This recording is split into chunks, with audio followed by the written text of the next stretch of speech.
늦지 않게 할 거니까 걱정 마십시오. 자, 이제 공업 입지론부터 보는데요. 공업 입지론은 공장 위치죠, 공장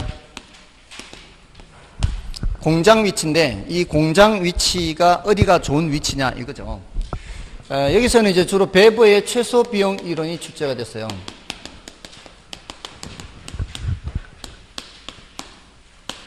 요거는 이제 비용이 가장 적게 드는 곳에 공장을 지어라 이 소리죠. 근데 요거는 뭐 10분의 2니까 그렇게 많이 출제된 건 아니에요. 이건 뭐 10분의 0이었고요. 한 번도 10년간 한 번도 출제된 적은 없어요.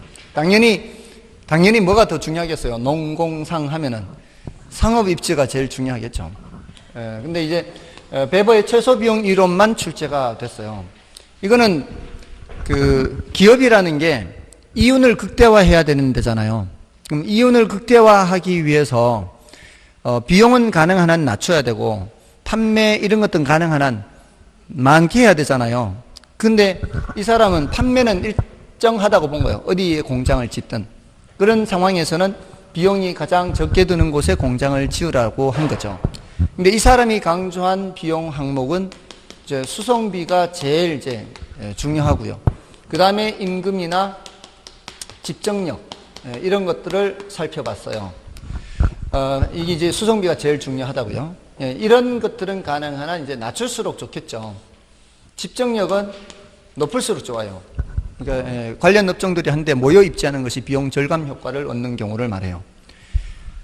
그래서 가장 강조한 이 수송비가 제일 적게 드는 곳에 1차적으로 공장을 지으라고 한 거거든요. 근데 수송비에는 이제 원료 수송비도 있고 제품 수송비도 있죠.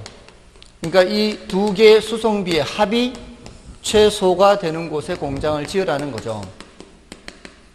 근데 그 합이 최소가 되도록 하는데 그 찾을 때 원료 수송비가 많이 발생하느냐 또는 제품 수송비가 많이 발생하느냐에 따라 원료 산지 근처에 공장을 짓느냐 시장 근처에 공장을 짓느냐 이거를 이렇게 결정하게 되는데 요거를 원료 지수라는 것으로 설명을 해요.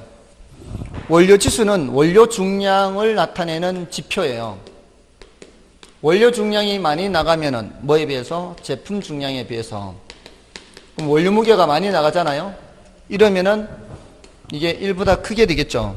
이럴 때는 어디 가까이에다가? 원료 산지 가까이에다가 공장을 지어야 되죠. 이렇게. 근데 이 원료 지수가 1보다 작게 되면은 원료 중량보다 제품 중량이 더 많은 거죠. 이럴 때는 시장 가까이에다가 공장을 지어야 되겠죠. 그래서 시장 지향 입지 이렇게 하죠. 지금 제가 말하는 거하고 글씨 쓰는 게 다르죠. 제가 원료 지향 입지 하면서 글씨를 쓴 게 아니고 원료 산지 근처에다가 공장을 지어야죠 하면서 이렇게 썼잖아요. 상당한 내공이 필요한 거 이거. 여러분도 한번 해보세요. 그러니까 글씨를 쓸 때 말하는 거하고 다른 글씨를 이렇게 쓴 거 한번 연습해 보세요. 말은 다른 말 하면서 글씨를 이거 써봐요 이거. 상당한 내공이 필요한 거예요. 아무튼 자 이거 1이면 무게가 똑같죠 이게. 그럼 입지 자유형. 자 이런 이제 여러 가지 유형이 있잖아요. 이거는 일단 어떤 관점에서 본 거예요? 수송비 관점에서 본 거죠. 그래서 일단은 1차적으로 수송비가 제일 적게 드는 곳을 찾아요 이 사람은. 1차적으로 제일 강조한 게 이거니까. 그럼 요 위치가 수송비가 제일 적게 드는 위치 찾았다면 여기에서 벗어나면은 수송비가 더 많이 발생하겠죠. 수송비가 10원만큼 더 발생하는 위치만 연결해요. 수송비가 20원 더 많이 발생하는 위치만 연결해요. 수송비가 30원 더 많이 발생하는 위치만 연결해요. 이런 걸 등비용선이라 그래요. 자, 왜 이걸 그리는가 하면은 수송비 말고 다른 것도 보려고. 자, 어떤 이제 도시가 있어요. 이 다른 도시가 있어요. L이라는 도시가. 이 도시 말고. 여기에다가 공장 지으면 일단 뭐는 제일 적게 들일 수 있어요. 수송비는 제일 적게 들일 수가 있어요. 근데 다른 위치로 공장을 옮기면 수송비는 더 늘어나겠죠. 10원, 20원, 30원 하면 이제 20원보다는 더 많이 늘어날 것이고 30원보다는 덜 늘어나게 되는 이 위치에서는 저임금 노동력을 쉽게 구할 수가 있다면, 그래서 그게 인건비 절감하는 효과가 최소 30원 이상이라면 이쪽으로 옮기는 게 괜찮을 수가 있겠죠. 그럴 때는 이제 이쪽으로 옮기는 거죠. 요것도 본다는 거예요. 그럴 때는 요 자리가 이제 노동지향 입지가 되는 거죠. 저임금 노동력을 찾아가는 곳이 되는 거죠. 이런 식으로 어떤 조건을 보고 먼저 찾은 후에 다른 조건을 봐서 더 비용을 절감할 수 있는 곳이라면 그쪽으로 찾아가는 거죠. 그리고 경우에 따라 집적 지향 입지, 이렇게. 이런 여러 가지 이제 유형이 있는 거죠. 자, 기본적으로 이거는 이제 수송비 관점에서 이렇게 얘기를 하고, 그 다음에 이렇게 노동 지향 입지, 집적 지향 입지, 이렇게 구분이 돼요. 물론 이제 원료 지향 입지에 꼭 수송비 관점에서 보는 것은 아니에요. 다른 것도 있어요. 수송비 관점에서라면 이렇게 원료 지수가 이런 데 따라서 하면 되지만, 예를 들어서 원료의 부패가 아주 쉽게 일어나는 경우, 원료가 부패가 쉬운 경우, 이런 경우는 원료 지향 입지를 해야 되고요. 제품이 부패가 잘 되는 경우는 시장 지향 입지를 해야 되겠죠. 이런 거라든가 다른 측면에서도 원료 지향, 시장 지향을 얘기할 수 있지만 이렇게 수송비 관점에서 이제 일단 1차적으로 이렇게 얘기하는 거죠. 그래서 우리 교재에서는 베버의 그 최소병일은 의에서 이제 그 기억, 니은 요 내용 이제 여러분이 봐주시면 되겠죠. 그 수송비 원리, 최소 수송비 원리의 개념을 보세요. 최소 수송비 원리의 개념에서는 두 번째 단락, 그러니까 넷째 줄이죠. 수송비는 원료와 제품의 무게, 그리고 원료와 제품이 수송되는 거리죠, 거리. 두 가지죠. 하나는 무게, 하나는 거리. 그러니까 무게와 거리에 따라 결정되잖아요. 그래서 그걸 가능한 한 줄이기 위해서 공장을 찾으라는 얘기고, 다음에 밑에 보편 원료와 편제 원료가 있죠. 보편 원료는 물이 대표적이죠. 어디서든 구할 수 있는 원료고요. 편제 원료는 특정 지역에서만 생산되는 원료죠. 그러니까 보편 원료를 많이 사용할 때에는 그때는 아무데나 공장 지을 수 있잖아요. 근데 기왕이면은 제품 수송비가 적게 발생하도록 하는 게 좋겠죠. 아무 데서나 만들 수 있으니까.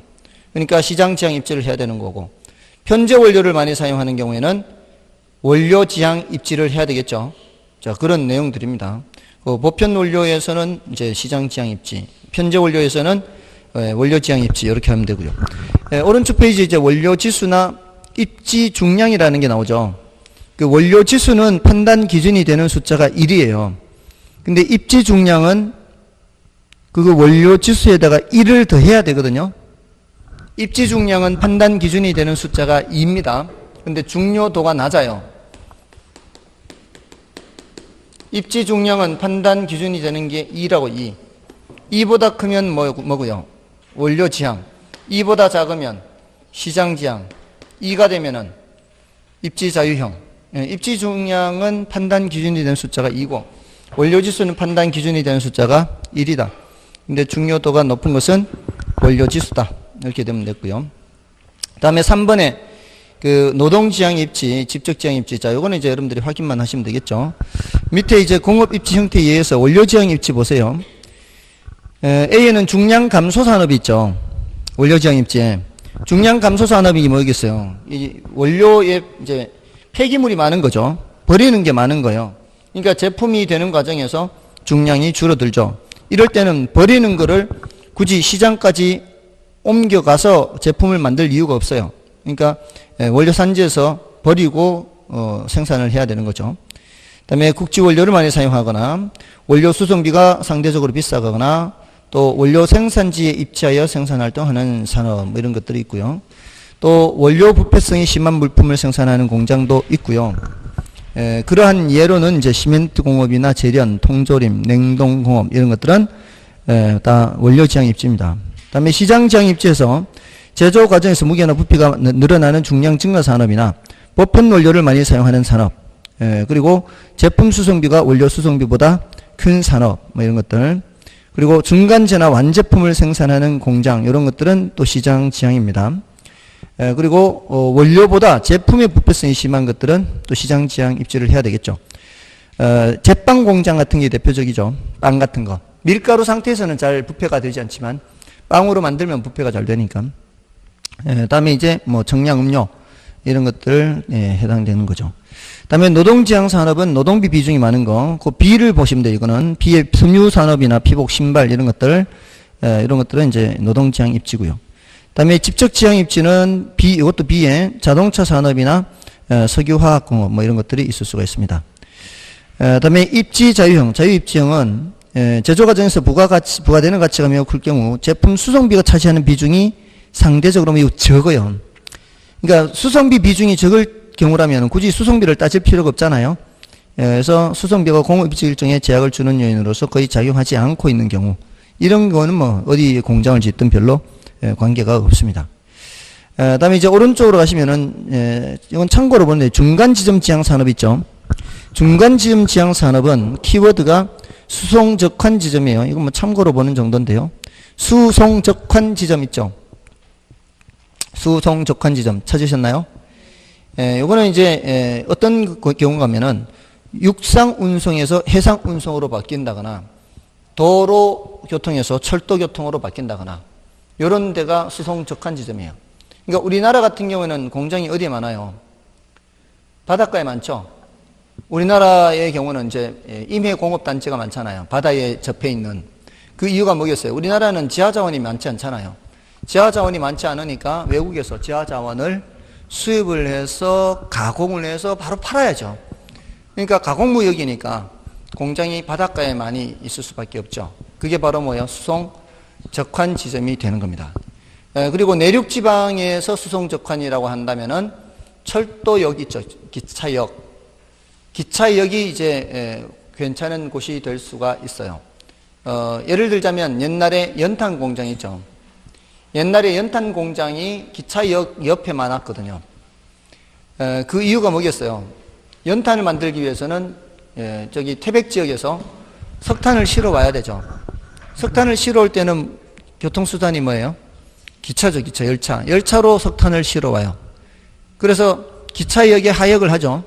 기차역에 하역을 하면은 바로 기차역 담장 옆에 공장이 있으면은 컨베이어 벨트로 바로 넘겨서 찍으면 되는데 거리가 떨어져 있으면 다시 트럭으로 옮겨야 되잖아요. 그러면은 불편하죠. 비용이 훨씬 더 많이 발생합니다. 그러니까 기차역에 연탄 공장이 예전에는 많았어요. 지금은 잘 볼 수가 없지만 아무튼 이런 것들이 뭐라고요? 수송적환 지점이 되는 거예요. 다음에 이제 레슈의 최대 수요 이론은 요거는 한 번도 출제된 적은 없는데요. 일단은 그냥 수요가 가장 많은 곳에 공장을 짓는다. 일단 그렇게만 해두세요. 아시겠죠? 그냥 수요가 가장 많은 곳에. 이 사람은 전제 조건이 뭔가 하면은 어디에 공장을 짓든 비용은 별 차이가 없다라고 보는 거예요. 비용은 별 차이가 없으면은 수요가 큰 곳이 좋지 않냐 이 말이에요. 그런 얘기고요. 자, 이제 더 중요한 거는 이제 상업입지론이죠. 상업입지론을 좀 보겠습니다. 상업입지론은 이제 시험에 거의 뭐 두 문제 가까이 출제됩니다. 한 문제만 출제되는 경우도 있는데 거의 뭐 두 문제 가까이 출제가 돼요. 그래서 이거는 훨씬 더 중요합니다. 이 상업입지론에서는 이제 체크를 해야 되는 주제가 크리스탈러의 중심지 이론 있죠. 크리스탈러라는 사람의 중심지 이론. 그 다음에 레일리의 소매 인력 법칙, 컨버스의 분기점 모형, 허프의 확률 모형, 그 다음에 점포 유형. 이렇게 5가지 주제가 있어요. 제일 중요한 거는 이제 레일리하고 허프예요. 이건 뭐 거의 해마다 출제가 된 거라 보면 돼요. 나머지는 이제 간혹가다 나오기도 하고 안 나오기도 하고 뭐 이런 것들이에요. 그러니까 중요도의 강약을 달리해서 보시면 되죠.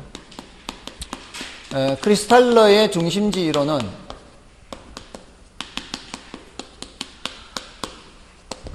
그러니까 이 사람 이름은 습관적으로 붙여요.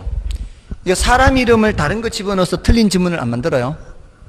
그러니까 사람 이름을 반드시 외워야 되는 건 아닌데 사람 이름 외우면은 이제 조금은 더 편리하겠죠. 그러니까 습관적으로 붙인다라고 생각하세요. 크리스탈러 중심지 이론. 자, 여기서는 3가지 정도 체크하세요. 중심지 성립 조건이 뭐냐? 이걸 이제 질문했을 때 대답을 할 수 있도록 하시고요. 중심지 성립 조건. 두 번째, 중심지 계층성. 세 번째, 중심지 상권의 이상적 형태.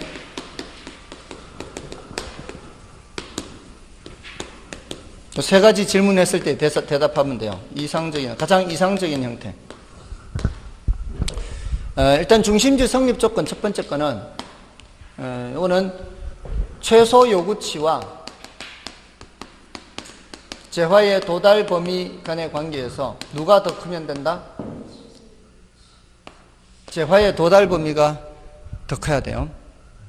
최소 요구치보다 재화의 도달 범위가 더 크면은 중심지가 성립하는 거예요. 그럼 얘네들이 뭔지를 알아야 될 거 아니에요.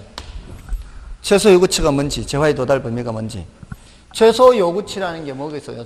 어떤 중심지가 있으면 이 중심지가 기능을 유지하기 위해서는 이게 안 망하려면 이 말이에요. 안 망하려면 매상이 좀 올라야 될 거 아니에요. 최소 어느 정도 매상이 올라야 되냐 이 말이에요. 안 망하려면. 그러면은 그 주변에 어느 정도 범위까지는 고객들이 이 점포를 이용해야 되지 않나요? 이 점포를 이용해야 그 매상이 오를 거 아니에요. 그 최소한의 범위를 뭐라고 한다? 최소 요구치라 그래요. 제 생각에 이거 어릴 때 중학교 때인가 고등학교 때 이거 크리스탈로 나왔는 것 같은데 나온 것 같아요. 왜냐하면은 제가 이거 생각할 때마다 우리 동네 그 초등학교 근처에 있던 그 짜장면집을 생각했거든. 저 짜장면집이 안 망하고 계속 저 집에 그 계속 유지를 하려면은 최소한 어느 정도까지는 저 집을 이용을 해야 될 거 아니에요. 손님 없으면 망하는 거 아니에요. 근데 우리 집까지는 배달이 됐는지 안 됐는지 잘 기억이 안 나요. 왜냐하면 초등학교를 지나 저쪽으로 있거든요. 제가 어릴 때 살았다는 연탄 공장 지나서 그 연탄 공장 더 지나가서 있는 이 짜장면 집인데 최소한 어느 정도는 이용을 해야 이게 안 망할 거 아니에요. 근데 이 범위보다 더 넓은 지역의 고객이 이 점포를 이용을 한다면, 그러니까 배송이 여기까지 된다, 배달이 여기까지 되고 또는 여기 있는 사람이 여기까지 먹고 간다면 장사가 잘 되는 거 아니에요? 이러면은 재화의 도달 범위가 더 크다 이 말이에요. 뱃속에다 집어넣고 가지만 재화가 여기까지 도달한다 이렇게 본다고요. 아니면 배달이 여기까지 된다고, 배송이 됐나요? 그러면은 중심지가 성립하는 거지. 근데 그 중국집이 아직도 있어요. 제가 초등학교 때부터 있던 중국집이. 제 초등학교 때, 초등학교도 이렇게 배달을 하잖아요. 학교에 무슨 행사 있고 하면은. 그럼 어떻게 배달하는가 하면은 옛날엔 철 가방이 아니고 나무로 만든 가방이었어요. 나무 가방. 길쭉하게 해가지고, 길쭉하게. 그래서 여기 2단, 3단으로 이렇게 해가지고 뭐 여기 막 그릇을 잔뜩 놓는 거죠. 이렇게 해서 이거를 구루마로. 자전거 못 싣지 이거. 어떻게 자전거에 실어 이걸. 구루마로 배달해가지고 이렇게 배달을 했어요. 초등학교까지는 그 거리가 멀지 않았거든요. 초등학교까지는. 우리 집에서 초등학교 지나 저리 가야 되니까. 근데 그 집이 아직도 있더라고. 안 망하고. 그러니까 이 재화의 도달 범위가 충분히 컸던 거죠. 최소 요구치보다. 아무튼 이게 중심지 성립 조건. 최소 요구치는 뭐다? 재화가 그 기능을 유지하기 위해 달성해야 되는 최소한의 매상고 또는 그 범위. 그 다음에 재화의 도달 범위. 요거는 그 재화가 배송이 되는 거리 이렇게도 할 수 있고요. 요 재화의 도달 범위를 벗어나면 수요가 있어요, 없어요? 요 재화의 도달 범위를 벗어나면 수요가 이제 없잖아요. 그러니까 수요가 0이 되는 위치까지 거리. 그죠? 수요가 0이 되는 위치까지 거리가 뭐다? 재화의 도달 범위. 수요가 0. 0이 되는 위치까지 거리. 그 다음에 두 번째 뭐를 질문하면 대답한다고요? 중심지 계층성이죠. 중심지 계층성에서는 이런 피라미드 구조 기억하시면 돼요. 저차 중심지, 중차 중심지, 고차 중심지. 위로 갈수록 중심지 개수는 어떻게 돼요? 개수는 점점 작아지죠. 중심지 규모는 커지고 중심지 간 거리는 멀어지고 기능은 점점 다양해지고 위로 올라갈수록. 됐나요? 중심지 계층성. 그 다음에 세 번째 중심지 상권 형태.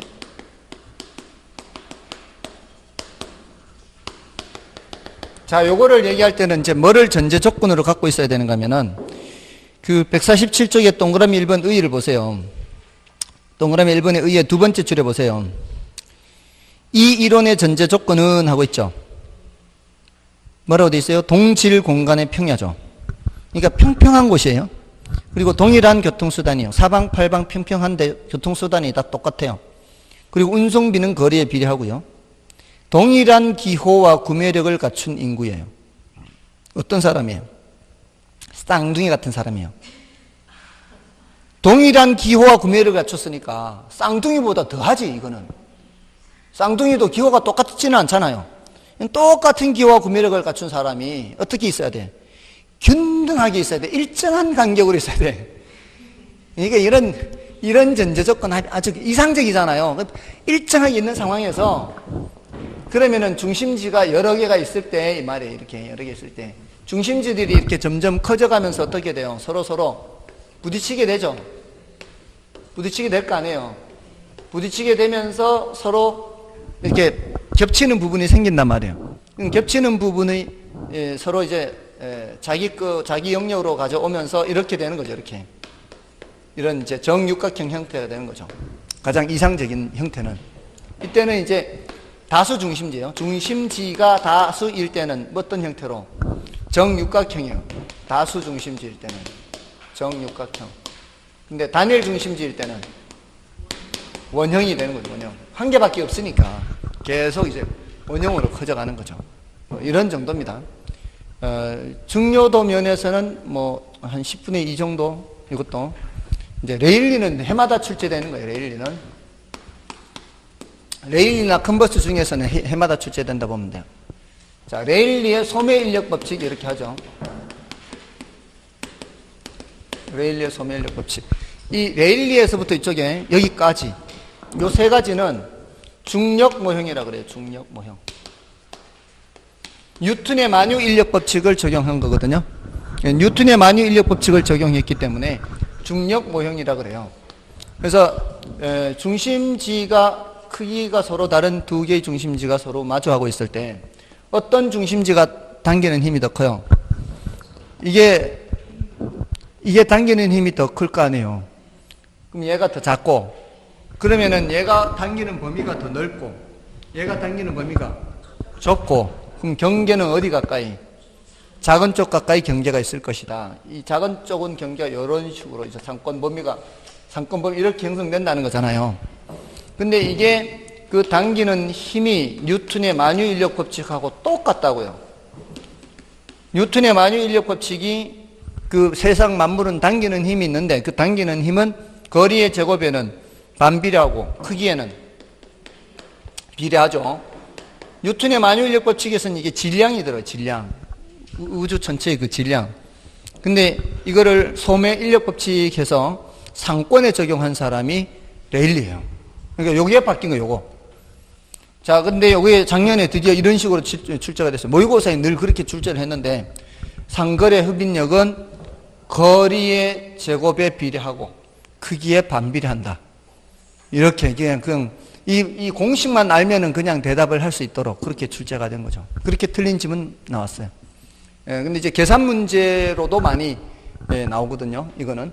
그러니까 계산 문제가 그렇게 어렵지 않아요. 이거 나오면 땡큐.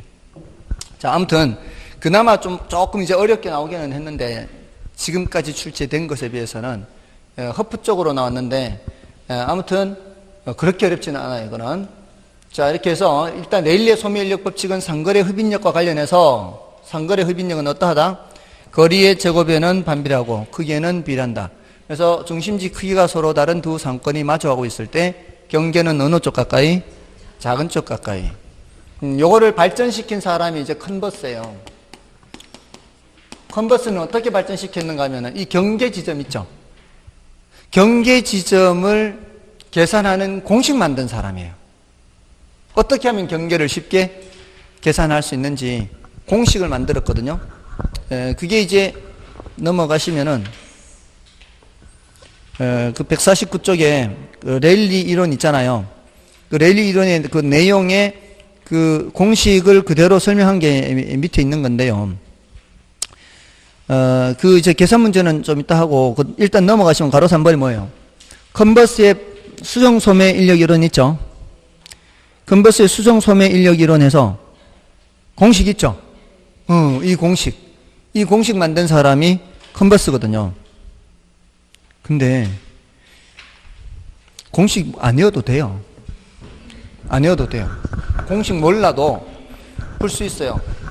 이거 제 출제된 지가 10년 넘었는데, 이런 거예요. 이제 여기가 1000제곱미터, 여기가 9000제곱미터, 이렇게, 두 중심지의 크기가 있으면, 여기가 거리가 8km예요. 자, 그럼 경계가 어디냐 할 때, 경계가 한가운데보다는 어디? 왼쪽에 있을 거 아니에요. 한가운데가 몇 킬로? 4km잖아요. 그럼 4km보다는 왼쪽에 있을 거 아니에요. 근데 그때 출제가 됐을 때 2, 3, 4, 5, 6인가? 왼쪽으로부터 2km 지점, 3km 지점, 4km 이렇게 나왔어요. 그럼 얘네들은 다 답이 아니죠. 찍어도 둘 중에 하나 찍는 거죠. 그렇게 출제가 됐어요. 근데 이제 우린 인생을 찍을 수는 없잖아요. 그러니까 계산을 하는데, 경계지점의 특징이 뭘까요? 경계지점 특징은, 경계지점에서 상권이 이렇게 될 거 아니에요. 맞나요?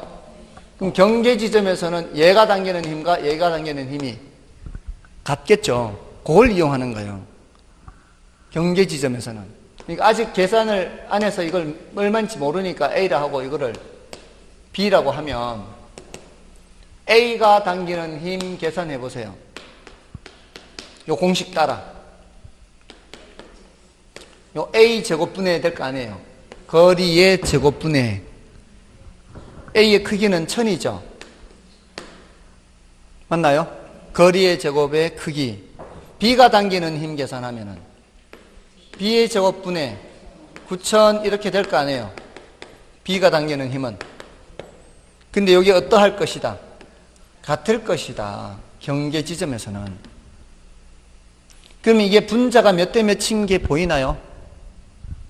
분자가 몇 대 몇인 게 보여요? 1대 분자가 몇 대 몇이죠? 1000대 9000이면 1대 9잖아요. 우리 시험에 이렇게 다 한눈에 보이는, 몇 대 몇이 한눈에 보이는 숫자로 출제된다고요. 분자가 1대 9면 분모도 1대 9라야 되지 않아요?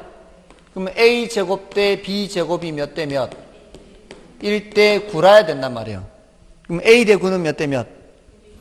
A 대 9는 1대 3이면 돼. 그럼 전체를 몇 등분해서? 4등분 하는 거야. 왼쪽이 하나고 오른쪽이 3개니까. 그죠?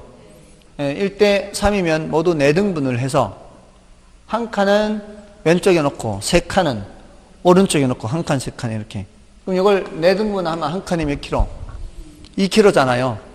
그러면 여기가 2, 이쪽이 6. A로부터 2km 지점 이렇게. 됐나요? 그러니까 이 문제를 지금 처음 보시면 여기 이거 이제 이렇게 이런 식으로 생각을 해서 이제 설명을 드리지만, 앞으로 이런 식으로 경계를 묻는 문제가 나오면 여러분들은 이거 굳이 생각할 필요가 없어요. 왜냐하면은 결국은 몇 대 몇을 찾는 거잖아요. 근데 그 몇 대 몇이 제곱해서 나오는 거잖아요. 그럼 우리는 제곱하기 전에 거를 찾는 거 아닌가요?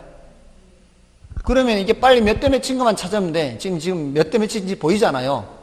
1대 9가 보이면 우리가 찾는 거는 제곱하기 전에 거니까 1대 3을 암산으로도 할 수 있지 않나요? 그럼 전체를 몇 등분해서 4등분해서 하면 될 거 아니에요. 그럼 이제 숫자만 바꿔서 한번 출제를 해보면 알지. 풀 수 있는지 없는지. 여기가 12km고 여기가 2000, 여기가 8000 이렇게 되면 어떻게 될까요? 이 말이에요. 크기부터 보는 거죠. 크기부터. 몇 대 몇? 1대 4죠. 그러면 제곱을 하기 전에는 1대 2잖아요. 그럼 총 몇 등분을 해서? 이걸 3등분을 해서 하면은 한 칸이 몇 킬로? 4km. 그러면 왼쪽으로부터 4km 미터 지점이 경계다 이 말이에요. 됐나요? 우리 시험에서는 이런 식으로 제곱수가 나오지 않으면 안 돼요. 제곱수가 안 나오면 제곱, 루트의 제곱이 있어야 사라지잖아요. 이게 루트가. 제곱수를 출제 안 하면은 루트가 나오게 돼 있다고. 우리 시험에 설마 루트가 나오겠냐고. 뭔 뜻인지 아시겠어요? 그러니까 공식을 안 외워도 된다고. 루트 나오는 것까지 하려면은 공식을 외워야 돼. 근데 우리 시험에는 루트가 나오는 것까지는 출제를 안 할 거란 말이에요. 그럼 루트 나오면 그것도 분모 유리화를 해야 되거든. 중3, 고1 때인가? 중3 때 배웠나요? 중3 때 배운 분모 유리화까지 해야 돼. 이거는 우리 수준을 벗어나는 거란 말이에요. 아시겠죠? 그러니까 몇 대 몇을 찾는다. 경계 묻는 문제가 나오면 어떻게 한다? 경계 묻는 문제가 나오면은 몇 대 몇을 찾는다 이거예요. 그 이제 그걸 기억하면 되는 거예요. 그게 바로 컨버스의 분기점 모형이다라는 거예요. 됐나요? 그럼 마지막에 허프는 뭐냐 이 말이에요. 허프도 이걸 발전시켰어요. 컨버스는 경계를 구하는 거를 찾아냈잖아요. 그러니까 컨버스 읽어보세요. 그 150쪽에. 150쪽에 컨버스는 뭐라고 되어 있어요? 컨버스는 두 경계 지역 사이의 분기점을 확인할 수 있도록 레일리의 중력 모형을 수정하여 계산이 쉽도록 아래 같이 수식화 했잖아요. 됐나요? 그러면서 동그라미 2번 보세요. 컨버스의 원리는 두 상권의 분기점에서의 두 점포에 대한 구매 지향력은 같다는 거죠. 그걸 이용하는 거예요. 분기점, 경계 지점. 분기점이 경계 지점. 자, 그러면 이제 허프는 어떤 사람이에요? 허프도 발전시켰어요. 허프도. 이걸 발전시켰는데, 자, 이거 허프도 이렇게 발전시켰어요. 이렇게. 근데 허프하고 이제 레일리하고 비교를 해보면은,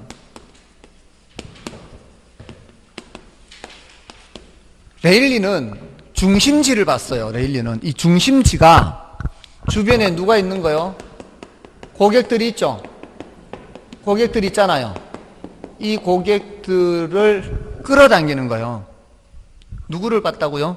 중심지를 봤다고요. 중심지가 누구를 끌어당긴다고요? 고객들을 끌어당긴다고요. 근데 허프는 이 고객이 이쪽으로 갈까요? 저쪽으로 갈까요? 이걸 봤어요. 허프는 중심지를 봤어요? 사람을 봤어요? 사람을 봤어요. 이 사람이 이쪽으로 갈까요? 저쪽으로 갈까요? 이거를 뭐라고 하는가 하면 레일리를 거시적하고 얘를 미시적 분석 그래요. 구별되시에요? 이거? 거시적, 미시적? 레일리는 중심지가 사람들을 끌어당기는 걸 봤고요. 이 중심지가 거대한 자석이라고 생각하고 이 사람들이 철가루라고 생각하세요. 중심지가 이 철가루를 끌어당기는 관점, 무슨 관점? 거시적 관점. 허프는 사람을 봤어요. 철가루가 저쪽으로 갈까요? 이쪽으로 갈까요? 이거는 무슨 관점? 미시적 관점. 다음. 자, 이 완전히 자석이에요. 얘는 레일리는 자석이에요. 자석. 이 자석이 이 범위 안에 철가루를 끌어당기잖아요. 이 자석은 이 범위 안에 자석을 끌어당기죠. 그럼 경계 지점 바로 왼쪽에 있는 자석은 어디로 끌려가요? 왼쪽으로. 경계 지점 바로 오른쪽에 있는 철가루는 어느 쪽으로? 오른쪽으로 끌려가죠. 이 철가루가 왼쪽에 갈 가능성 있나요? 없어요. 이 철가루가 오른쪽에 갈 가능성 있나요? 없어요. 이걸 어떤 관점으로 얘기하는가 하면은 결정론적 관점이라고 그래요. 이 상권 범위 안에 있으면 이쪽으로 100% 가는 거예요. 이 상권 오른쪽에 있으면 이쪽으로 100% 가는 거예요. 근데 한번 생각해 보세요. 상권에 거의 경계에 있잖아요. 그러면 여기 있는 사람이, 이 사람 입장에서 보세요. 이 사람이 나서면은 이쪽으로만 100% 가겠어요? 이쪽으로 가기도 하겠어요? 이쪽으로 가기도 하겠죠? 이 사람도 마찬가지. 이쪽으로 조금은 더 많이 가겠지만 이쪽으로 가기도 하지 않겠어요? 그러니까 이쪽으로 갈 수도 있고 저쪽으로 갈 수도 있고 아주 이쪽에 가까이 있다면은 이쪽으로 가는 확률이 훨씬 더 높지만 그래도 100번에 한두 번은 이쪽으로 올 수도 있지 않냐 이 말이에요. 이건 뭐예요? 확률론적 관점이에요. 그러니까 레일리는 결정론적 관점이에요. 이미 결정 나버렸어요. 근데 허프는 확률론적이라고 보는 거죠. 저럴 수도 있다는 거죠. 다른 행동이 나올 수 있죠. 저쪽으로만 가는 게 아니라 이쪽으로 올 수도 있다는 거죠. 근데 살다 보면은 주변에 의외로 이런 사람들 있고 이런 사람도 있어요. 여러분들은 살면서 이런 사람 같아요? 이런 사람 같아요? 여러분은 확률론적인 것 같아요? 여러분들은 사주팔자 믿어요? 사주팔자 믿으면 이쪽이지. 사주팔자는 이미 태어나면서 결정 나는 거 아니에요. 연, 월, 일, 시. 맞잖아요, 사주팔자. 사주, 가보년에, 을축월에, 병자일에, 정묘시에 이렇게 사주고 글자가 두 글자, 사주팔자. 태어나면서 딱 정해지는 거 아닌가요? 와이프는 굉장히 이걸 믿어요. 우리는 어찌됐든 결혼을 했을 거래요. 이렇게 이런저런 사연이 있었어도 결국은 했을 거래요. 나는 그렇게 생각하는데. 이게 사주팔자인데 이거 사실은 이게요 60 곱하기 60, 이 60갑자잖아요. 연도 60가지가 있고 월도 60가지가 있고 일도 60가지, 시도 60갑자니까 6 곱하기 6 36이에요. 6 곱하기 36에 6 곱하면 216이에요. 216 곱하기 6을 하면 1296이에요. 동그라미 4개예요. 1296만 가지예요. 이거 모든 가지수가 1296만 가지예요. 그럼 우리나라 인구가 5천만이 조금 뭐 안팎이면 우리나라 인구 4명이 똑같은 사주팔자를 갖고 있어요. 평균적으로.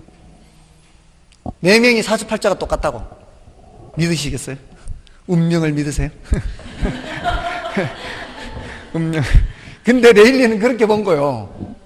얘는 절대로 이쪽으로 안 와. 얘는 조금이라도 저쪽에 있으면. 이게 결정됐어 이미. 근데 허프는 뭐라고 봤다고요? 확률론적으로 아니 저쪽으로 갈 확률이 조금 더 높은데 이쪽으로 올 확률도 있다. 됐나요? 자, 그게 허프와의 차이점이고, 그 다음에 레일리는 이 두 도시 사이에 장애 요인이 없어요. 장애 요인이 없어요. 비포장도로 이런 거 없어요.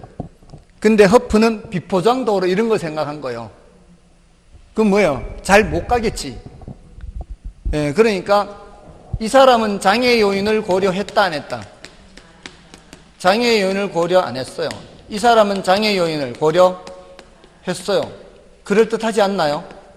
그래서 이 허프한테 오면은 이게 뭐라고 하는가 하면은 마찰계수라고 그래요. 마찰계수. 허프한테 오면은 마찰계수 또는 시간거리라는 말을 써요. 이런 말이 나오면 허프예요. 그래서 허프한테 가면은 여기 숫자가 3이 될 수도 있어요. 허프한테 가면은 이걸 뭐라고 하기 때문에 마찰계수라고 해서 마찰이 크면 클수록 당기는 힘은 약해지는 거예요. 이게 커질수록. 근데 우리 시험에 출제될 때는 한 번도 다른 숫자가 나온 적이 없어요. 우리 시험에 출제될 때 늘 2로 출제됐어. 마찰계수는 2다. 그럼 결국 레일리 공식이나 똑같다는 뜻이에요. 그렇지만 더 발전을 시켰죠. 더 발전시켰잖아요. 맞나요? 이 사람이 더 발전시킨 거예요. 자, 거기에다가 레일리는 중심지가 몇 개예요? 중심지가 2개밖에 없죠. 허프는 중심지가 1개 더 생겨도 관계없어요. 또 생겨도 관계없어. 이쪽으로 갈 확률, 이쪽으로 갈 확률 계산하면 되니까. 얘가 당기는 힘, 얘가 당기는 힘 다 계산해서 전체 당기는 힘, 얘가 10이고 얘가 20이고 30이고 40이면 전체 당기는 힘 100 중에 10, 100 중에 20, 100 중에 30, 100 중에 40 이렇게 하면 되니까. 그럼 확률을 계산할 수 있어요. 그래서 여기는 두 중심지, 이쪽은 다수 중심지. 됐나요? 중심지 수도 봤다 이 말이에요. 중심지 수. 중심지 수도 봤단 말이에요. 자, 이런 차이가 있습니다. 자, 그래서 우리 교재 괄호 4번에 허프의 소매상권 이론 있죠? 그래서 허프는 크리스탈 동그라미 1번에 보시면 크리스탈의 중심지 이론 이후 많은 이론들이 수요자 분포 즉 거시적 분석에 치우친 편이었어요. 크리스탈로도 거시적이라고 보면 돼요.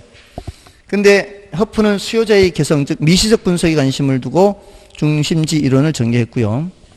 허프는 상권에 영향을 주는 것은 근본적으로 행동자로서의 소비자이므로 대도시 내부의 구매 중심점은 소비자의 기호와 소득 정도, 교통의 편의 관계 등 소비자 행태를 고려하여 소비자 행태 이런 거 보는 건 전부 다 뭐란 얘기예요? 미시적 관점이란 얘기예요. 그래서 선택된 상품을 판매해야 상권이 형성된다는 경험적인 확률 이론을 주장했습니다. 그 소비자 행태 이런 거는 전부 다 뭐라고요? 미시적이라는 미시적. 그래서 허프는 어떤 지점에 입지하고 있는 소비자가 특정 지역의 쇼핑센터에 갈 확률은 소비자와 행선지까지의 거리 또는 시간거리, 경쟁하고 있는 쇼핑센터의 수 봤죠? 그리고 쇼핑센터의 크기 세 가지죠. 자, 허프는 세 가지를 봤죠. 세 가지. 하나는 뭐? 거리. 하나는 수. 하나는 크기. 자, 보세요. 레일리는 크기와 거리밖에 없죠. 공식에. 이것도 항상 일정하잖아요. 레일리는 이게 일정해요. 근데 허프는 거리, 크기 말고 뭐도 봤어요? 경쟁점포 수 봤죠? 그리고 뭐까지 고려했어요? 장애인 해서 마찰 개수도 고려했죠. 예, 그게 발전시킨 거예요. 됐나요? 레일리는 2개밖에 안 봤는데 허프는 뭐도 봤고 중심지 수도 봤고 경쟁점포 수도 봤고 뭐도 고려했고 마찰 개수도 고려했고. 예, 그래서 마찰 개수는 오른쪽 페이지에 가면은 있죠. 예, 오른쪽 페이지에 가시면은 동그라미 몇 번이죠? 4번에 있죠. 마찰 개수. 됐나요? 됐죠? 자, 이런 정도고요. 다음에 이제 152쪽에 있는 내용은 집집국산 전선편에서 지금까지 여러 번 했죠. 뭐 매번 말씀드릴 정도는 아니니까 일단은 이 정도로 하고요. 나중에 또 뭐 이거 뭐 다룰 기회가 있을 겁니다. 지금 근데 이거 지금 했는 거는 계속 이제 중요하니까 레일리하고 커프는 중요하니까 그만큼 주의를 하셔야 됩니다. 자, 오늘은 이 정도로 하고요. 다음 주는 이제 지대론하고 도시공간 구조론 들어가서 이제 감정평가론까지 들어가도록 하겠습니다. 됐죠? S였습니다. 감사합니다.